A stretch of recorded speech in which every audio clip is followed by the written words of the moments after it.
Hello साथियों, welcome to young minds academy. स्वागत है आप सभी का आपके अपने प्यारे से चैनल यंग माइंड्स एकेडमी में। तो अब चलिए हम लोग आज आगे बढ़ते हैं और देखते हैं अपने 19वें नंबर क्वेश्चन को, जो कि बोल रहा है सुब्बाराव 1945 में 5,000 रुपये के मासिक वेतन पर कार्य प्रारंभ किया और प्रत्येक वर्ष 200 की वेतन वृद्धि प्राप्त की। किस वर्ष उसका वेतन 7,000 होगा?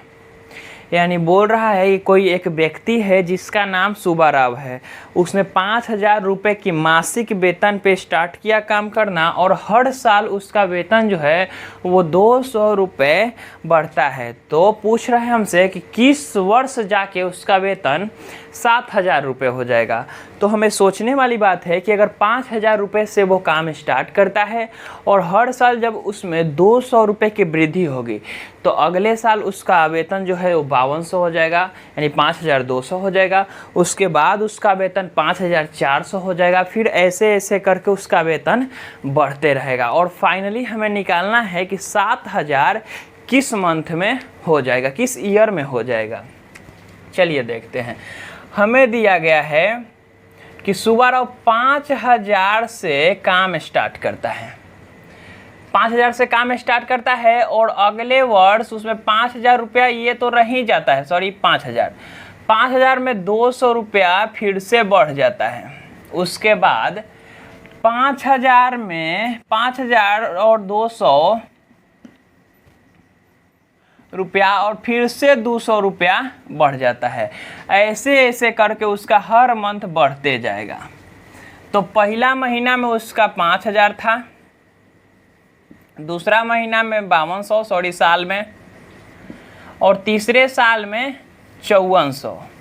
अब हमें बताना है कि किस साल में उसका जो मंथली इनकम 7,000 हो जाएगा। पहला साल 5,000 मिला उसको, दूसरा साल 5200 मिला, तीसरा साल 5400, और कौन से साल में जाके उसको 7,000 मिलने लगेगा। तो हम लोग इधर से स्टार्ट करते हैं। सबसे पहले देखना प्रारंभ करते हैं।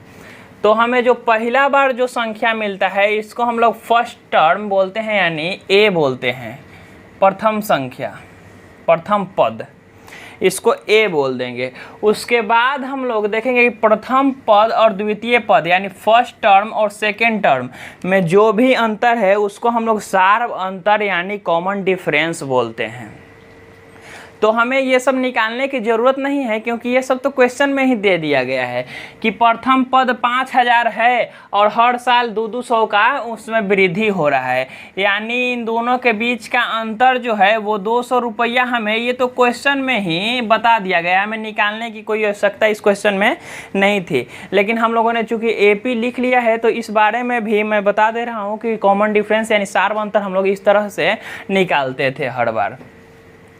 अब हमें 7,000 निकालना है कि n के यहाँ पे Tn कोई होगा, n के किस मान के लिए हमें 7,000 होगा।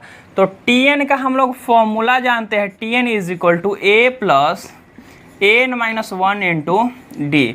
ये हम लोग Tn का फॉर्मूला जानते हैं। Tn के जगह पे हम लोग 7,000 लिखेंगे क्योंकि हमें 7,000 का निकालना है। a का वैल्यू हमें 5,000 दिया गया है, 5,000 प्लस n-1, n का वैल्यू हमें निकालना है कौन से साल में जाके ये 7,000 हो जाएगा। और d का वैल्यू हमें दिया गया है 200, क्योंकि 200 रुपया हर साल बढ़ रहा था। अब इसको इस तरफ लाएंगे तो 7,000 minus 5,000 is equal to n-1 into 200। 7,000 में से 5,000 जाएगा तो 2,000 बचेगा, is equal to n-1 into 200। अब अगर यहाँ से हम लोग n-1 का वैल्यू निकालना चाहे तो 2,000 अपॉन 200, 0 से 0 कैंसिल होगा और ये 10 बार में, यानी n-1 का वैल्यू हमारे पास आया 10। अब अगर हम लोग n का वैल्यू निकालना चाहेंगे तो n-1 इज इक्वल टू 10 हमें दिया गया है, तो n इज इक्वल टू लिखेंगे कि 10 प्लस 1, यानी n का वैल्यू 11, यानी 11वां वर्ष में जाके 11वें वर्ष में जाके इसको 7,000 रुपया वेतन मिलने लगेगा। हम लोग कहेंगे कि 11वां वर्ष में जाके इसका वेतन 7,000 रुपया हो जाएगा, यही इसका आंसर हो जाएगा। तो इसको आप लोग नोट भी कर सकते हैं या तो इसका स्क्रीनशॉट भी ले सकते हैं। अब चलिए हम लोग बढ़ते हैं इस चैप्टर के आखिरी क्वेश्चन पे, जो कि 20वां नंबर क्वेश्चन है। आइए चलते हैं अपने 20वें नंबर क्वेश्चन पे। तो हमारा 20वां नंबर क्वेश्चन कह रहा है कि रामकली ने किसी वर्ष के प्रथम सप्ताह में 5 रुपये की बचत की और फिर अपनी साप्ताहिक बचत को 1.75 रुपया यानी 1.75 रुपया बढ़ाती गई। 9वें सप्ताह में उसकी बचत साप्ताहिक बचत 20.75 हो जाती है। तो n का वैल्यू निकालें। रामकली कोई लड़की है जो हर सप्ताह में 5 रुपया बचाता है, काम करती है बेचारी अपना, और 5 रुपया हर सप्ताह में बचाती है। और वो इस तरह से बचाती है कि अगले सप्ताह में अभी अगर जितना बचाई उतना से 1.75 रुपया ज़्यादा बचाती है, उसके नेक्स्ट सप्ताह में 1.75 रुपया फिर से ज़्यादा करेगी, यानी हर साल वो 1.75 से अपने बचत को बढ़ाते जाएगी। तो अगर पहला सप्ताह में वो 5 रुपया बचाती है, कितना बचाएगी? पहला सप्ताह में 5 रुपया बचाएगी, उसके बाद इसमें अगर 1.75 यानी 6.75 रुपया करेगी, और ऐसे ही करके वो आगे की ओर बढ़ते जाएगी।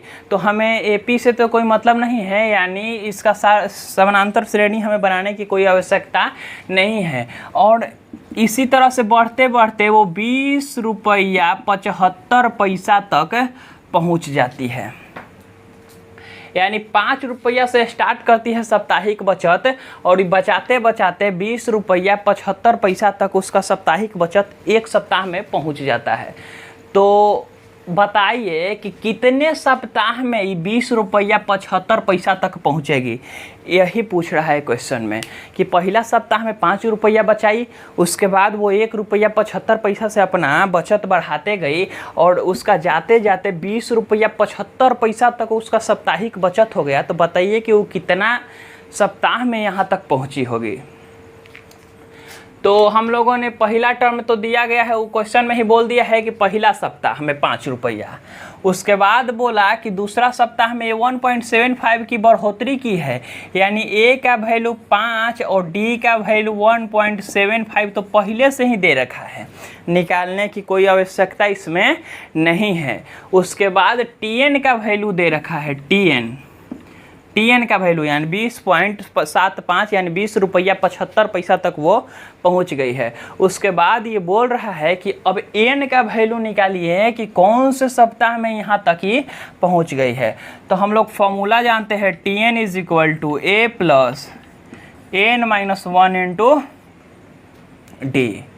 अब यहाँ से हर चीज़ का वैल्यू डालेंगे 20.75, 20 रुपया 75 पैसा, और ए का वैल्यू हम लोग डालेंगे 5 रुपया प्लस एन माइनस 1, एन चूँकि हमें नहीं पता है, और डी का वैल्यू पता है 1.75। अब अगर इस वाले 5 को इस तरफ हम लोग भेजेंगे तो 20.75 minus 5 is equal to n minus 1 into 1.75 हमें मिलेगा। घटाने पर 15.75 is equal to n minus 1 into 1.75।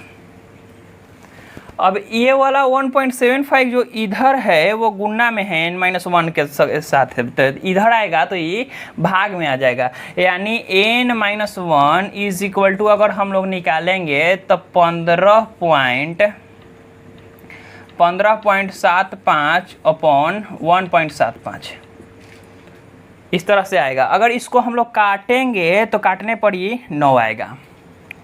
अब आगे बढ़ते हैं, n माइनस 1 का वैल्यू हमारे पास 9 आया, तो अगर n का वैल्यू निकालेंगे तो 9 प्लस 1 यानी 10, यानी 10वें सप्ताह में जाके इसका साप्ताहिक बचत जो है कितना हो जाएगा, 20 रुपया 75 पैसा हो जाएगा। यही क्वेश्चन इस चैप्टर का लास्ट क्वेश्चन था।